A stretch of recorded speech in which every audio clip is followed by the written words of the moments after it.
আসসালামু আলাইকুম ওয়া রাহমাতুল্লাহি ওয়া বারাকাতুহু। সম্মানিত দর্শকবৃন্দ, আজকে আমরা ওয়াও হরফের মাশক করব।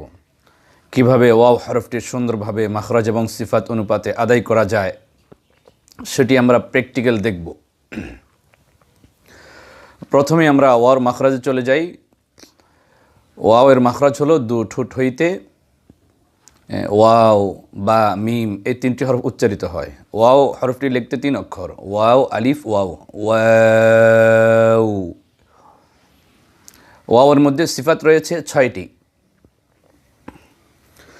1 নাম্বার জাহার, 2 নাম্বার রখওয়া, 3 নাম্বার ইস্তেফাল, 4 নাম্বার ইনফিতা, 5 নাম্বার ইসমাত, 6 নাম্বার লিন। এই 6টি সিফাতের নির্যাসগুলো আমরা নেব। ওয়াও উচ্চারণের সময় করণীয় 7টি। 1 নাম্বার, বাতাস বন্ধ থাকবে, হরফটি একটু সবল হবে। 2 নাম্বার, ওয়াও নরম হবে, সাকিন তাসদিদের সময় আওয়াজ চালু থাকবে। 3 নাম্বার, পাতলা হবে। 4 নাম্বার, সহজে বা উন্মুক্তভাবে আদায় হবে। 5 নাম্বার, জমে আদায় করতে হবে। 6 নাম্বার, মাদ্দে লিন হবে। সম্মানিত দর্শকবৃন্দ, ওয়াও উচ্চারণ করতে গেলে আমরা ঠোঁটকে গোল করব।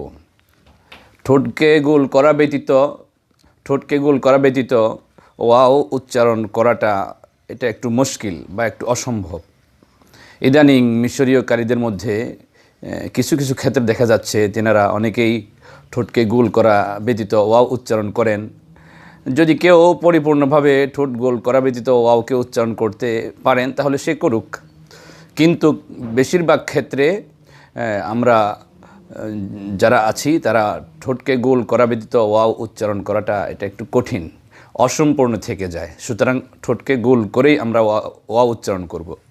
আরও একটি বিষয় যেটি দেখা যায়, ঠোঁটকে যখন আমরা গোল করি তখন শক্ত করে ফেলি, তখন ওয়াইয়ের মধ্যে বায়ের গন্ধ পাওয়া যায় বা এখানে আবার শক্ত হয়ে যায়, বাতাস বেরিয়ে যায়। সেগুলো থেকে আমরা বাঁচতে হবে। যেমন আপনাদেরকে প্র্যাকটিক্যালি দেখানো হচ্ছে।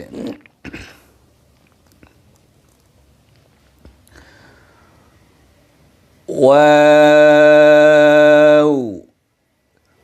ওয়া ওয়া ওয়া ঠোঁট যখন গোল করব তখন যদি ঠোঁট শক্ত হয়ে যায় তখন কিন্তু একটা বায়ের গন্ধ আসে। ওয়া এটা করা যাবে না, কেননা ওয়াও নরম হরফের মধ্যে। 2টি হরফ সবচাইতে নরম, একটি হলো ওয়াও আর একটি হলো ইয়া। এই জিনিসগুলো আমাদেরকে লক্ষ্য করতে হবে।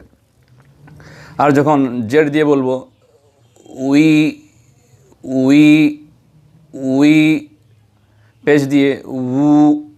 একসময় আমরা ছোটোবেলায় দেখেছি যে নিচের ঠোঁটের পেট উপরের দাঁতের আগার সাথে লাগাইয়া উচ্চারণ করে থাকেন ভি, এভাবে। এই উচ্চারণটি সঠিক নয়।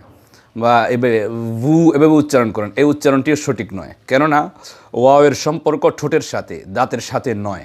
সুতরাং ঠোঁটকে গোল করেই উচ্চারণ করতে হবে। ইউএস উই সু, ওয়া উই উ, ওয়া উই উ। আমি এই কথা বলছি না যে ঠোঁট গোল করা ছাড়া ওয়াও উচ্চারণ করা যাবে না। কেউ যদি পূর্ণতা দিতে পারে ঠোঁট গোল করা ছাড়া ওয়াওকে, তাহলে সে করুক। ওয়া উই উ, ওয়া উই উ, ওয়া ওয়া ওয়া ওয়া ওয়া ওয়া জাদাকা, উই উই উই উই উ উ, ওয়া উই উ। সূরা সাদের মধ্যে একটি জায়গা রয়েছে, সেটি হলো ফানাদাউ ওয়ালা তাহিনা মানাস। এই জায়গায় অনেকে গুন্না করে থাকেন, ফানাদাউ এভাবে গুন্না করে, এখানে গুন্না হবে না। ফানাদাউ ওয়ালা তাহিনা মানাস। আর একটি জায়গা আছে, আওয়াউ ওয়া নাসারু, আওয়াউ ওয়া নাসারু। তাসদীদের সময় আউওয়ালা মাররাহ, সাকিনের সময় আউলা লাকা ফাআউলা। আওয়াজ চালু রাখতে হবে। যদি আমরা ঠোঁটকে নরম না করি, আওয়াজ চালু রাখাটা তখন অসম্ভব হয়ে দাঁড়ায়, শক্ত হয়ে যায়, ভিন্ন হরফ হয়ে যেতে চায়। ইন্নাহু লাকুম আদুউম মুবিন। আরও একটি বিষয় ওয়াওয়ের ক্ষেত্রে, ওয়াওকে যখন আমরা আদায় করি তখন অনেক ক্ষেত্রে দেখা যায় অনেকে এমালা বা তাকলিল, এমালায় সুগরা বা এমালায় কুবরার মতো আদায় করে। সেটা হলো ওয়ে ওয়ে ওয়ে এভাবে আদায় করে। এই আদায়গুলো করা যাবে না, তাকলিল করা যাবে না, এমালায় সুগরা করা যাবে না। কেননা রাওয়ায়েতে হাফস অনুযায়ী পুরা কোরআন শরীফে কোথাও এমালায় সুগরা নাই, এমালায় কুবরা রয়েছে এক জায়গায়, সেটা হলো বিসমিল্লাহি মাজরেহা। আমি যদি বলি ওয়ে, তাহলে তো এমালা হয়ে যায়।